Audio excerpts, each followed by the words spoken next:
This is our weekly conversation with our guy, Alan Griffin. And Griff, good to be talking to you with you not in person here, because that means the season's still going and you're down in Charlotte. Man, I don't know if it was your goal to give us all heart attacks last night. Take us through the end of that game of you guys hanging on down the stretch.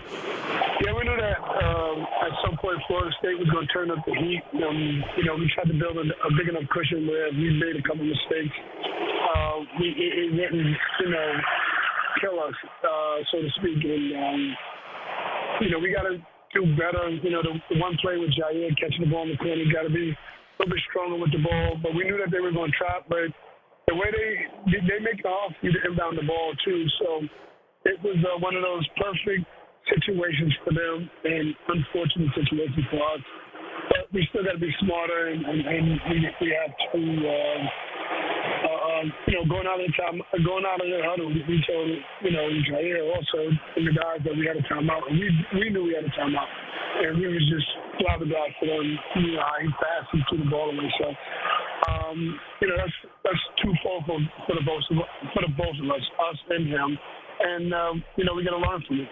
I'm sure you have as well. Like, I've been asked a ton of questions about that play. Like, what's the idea on that inbounds pass there, where it's late in the game, fouls are coming, and all the situation going on around that?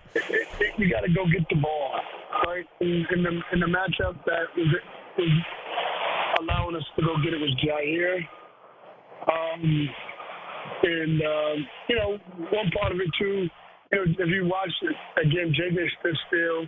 Eddie didn't come to the ball. So it wasn't just Jair, but it was a total team situation that, we kind of dropped the ball, to be honest with you. And we just can't do that. And we just, again, we learned from it. We watched it this morning. And it's very fortunate that we can watch it and learn from it and keep moving on.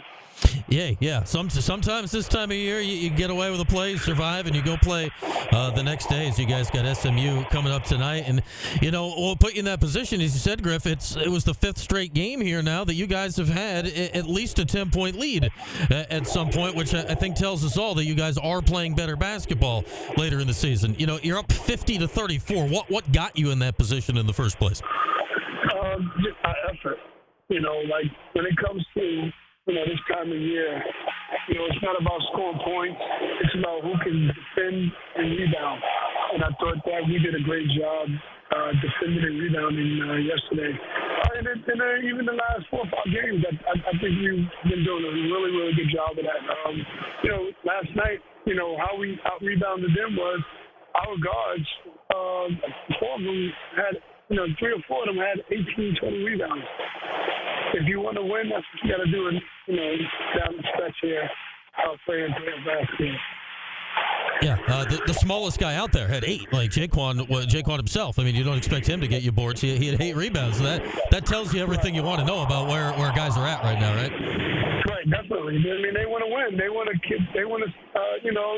survive and advance, right? So. That's what you got to do. And, Jaquan, he went out there and did his part.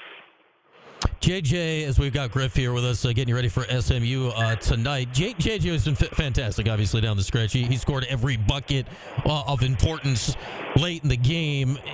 We all know he can do that, but I look back at SMU last week, right? He had a terrible shooting day. He's 1 of 10 from 3. Since then, on Saturday, he only shoots 1 3, and you guys play really smoothly. Yesterday, he only shoots 1 3 and attacks the rim all game long. Is that a conscious decision by him? Is that game plan? Is it a mix? What's led to this here for JJ the last couple of games? I'll be honest with you, it's a mix because we continue to tell JJ to be aggressive.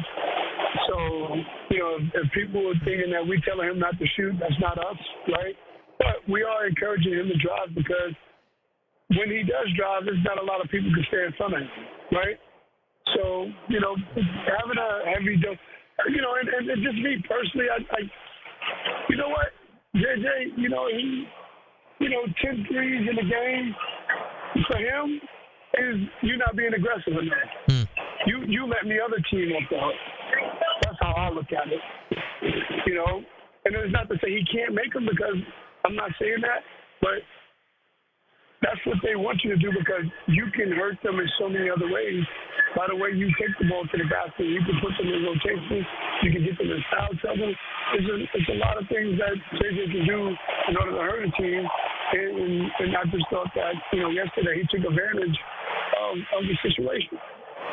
The one he almost had was perhaps the most spectacular play of the game when he rammed the left-handed dunk off the back of the rim. What are you thinking when he was trying to put that one home? I was like, because you could see him setting up for it, and I was like, he's going to try him. And, and he just missed it. So we got Griff here on a Wednesday getting you ready for SMU later. And this is kind of crazy, right? Like, you were sitting here last week, and it was the day after this game. This is only 8 days ago that you played these guys. How does that play in that literally you just had this game last week?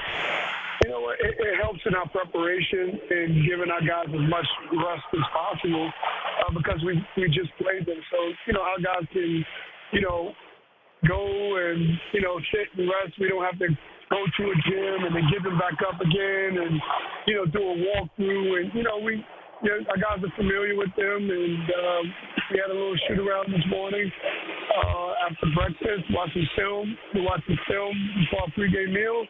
And then we got off their feet until game time, which is, hopefully a good enough recovery for our guys to play as hard as they played last night. Yeah, that was. How do you expect to bounce back tonight, Griff? Like I think a lot of times we see, sometimes on day two, right? It's the team that played the day before that comes out, that they're kind of into the tournament already, and they come out ready to go. Are you getting the sense your guys are bounced back and ready to go for tonight? Yeah, definitely. I mean, our guys, like when I say Brian, they come ready to play. They come ready to practice. The energy that they came out with at the beginning of that game last night is something that, if we have that same energy, we could, we'll be right there. When I go back to that game last week, obviously, Griff, it was a game it felt like you had in the bag, and then they came back and took it from you late. Do there need to be, other than literally finishing the game, like same game plan? Do there need to be changes? What do you do when you look back at that game from a week ago? Yeah, I mean, even us having a lead and pretty much playing better than them throughout the game, for the most part of the game, I think that, you still got to have similar parts of the game plan, but then, you got to tweak some stuff, right? Because they're going to make adjustments. They're going to do some stuff to change up, and we just got to be prepared for that.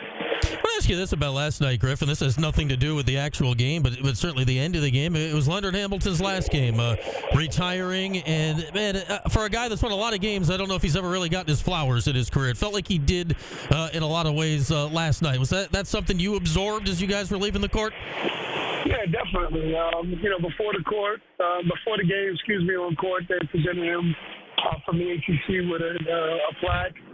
That was really cool. And, Coach Ham has been a staple of the college basketball game for years. He's always been a great dude that you can go up to on the road and have conversations. And he'll tell you a couple stories when you talk to him. I was very blessed and fortunate to being able to, be in the presence of him while he's coaching. It's crazy. It's like, he'll be a Hall of Famer. And the crazy thing about it is, he's like, I was on the court when Jim Boeheim and Lynn Hamilton had their last games. Yeah. So that's pretty cool. Right? Oh, and John Thompson, last game on the road at Syracuse, playing against Syracuse. Okay. You were playing then, yeah, right. Yeah. I've been blessed and really blessed. Okay, that's a pretty good trio you got in the bag there, Griff, all things considered. All right, what's got to happen here tonight, tomorrow, for however long you're going? What's the biggest thing for you guys if you're going to make a run here? Defensive rebound. There's no secret. There's no, we got to make 10 threes. None of that stuff. What's been getting us leads in games and us playing our best basketball is our ability to defend right now and rebound the ball. And that's our staple right now. And we can't go away from it. If we go away from it thinking anything else, it's going to be a recipe for disaster. All right, Griff, good stuff. Looking forward to a little late night action tonight down there in Charlotte. Best of luck, and we'll catch up next week, all right? All right, that's